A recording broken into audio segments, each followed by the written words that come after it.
When you get ready to complain or think of an excuse about why you can't do or accomplish something, think of Haben Girma.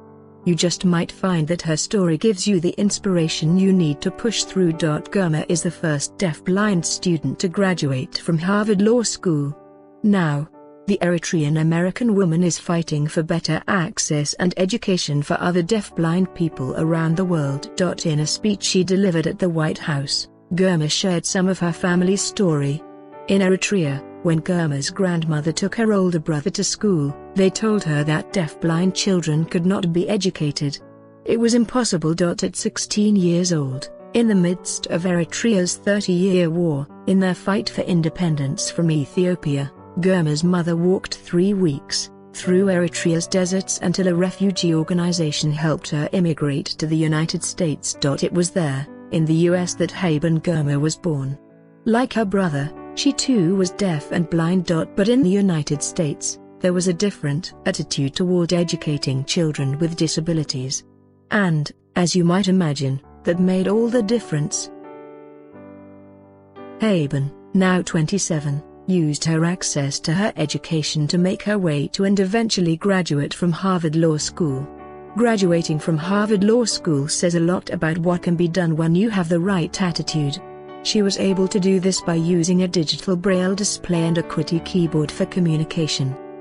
In a visit to the White House earlier this year, celebrating the passage of the Americans with Disabilities Act, President Obama used the technologies to communicate with Girma. Girma said that sends a very empowering message.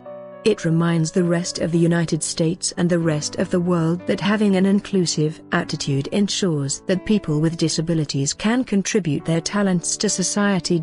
She's now a lawyer who works to ensure with the disability rights advocates in California to ensure that other students don't face the challenges with lack of technology. This is such an amazing story and a reminder to us all about the importance of a positive attitude, determination and inclusion.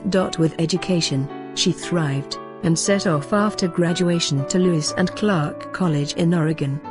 But there, a seemingly minor problem in the cafeteria line made her realize not to take for granted the civil rights protections provided under the ADA.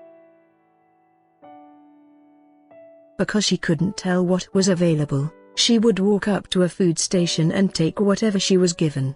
She wanted to be able to choose. After all, she recalled thinking, what if there was chocolate cake at Station 4? The food service manager agreed to email menus for her to print on a braille reader, but the task was often forgotten or ignored. At first, Haben was reluctant to push the issue, especially knowing the deprivation her family had faced in a war-torn country. I'd grown up hearing stories about the war in Eritrea, limited resources, people struggling to survive. It was hard for me to make a fuss about access to cafeteria menus, she says. At the same time, I realized after months of not getting access that if I didn't do anything, other students with disabilities would face a similar barrier. She took the bold step of telling the cafeteria managers that accommodation was required by the ADA. The response immediately improved, benefiting both her and a blind student who attended the following year.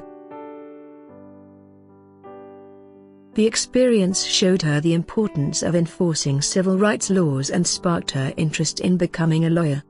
Today, she works for Disability Rights Advocates, a California-based law firm, helping others fight for their rights under the ADA.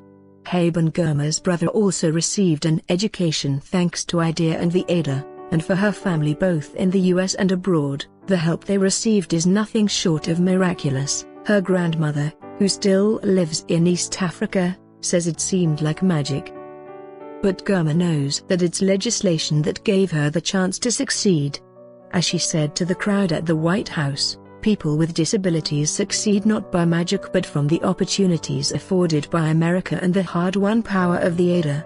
You can see how Girma navigates everyday life and watch her meeting with President Obama in this video over at the BBC Africa.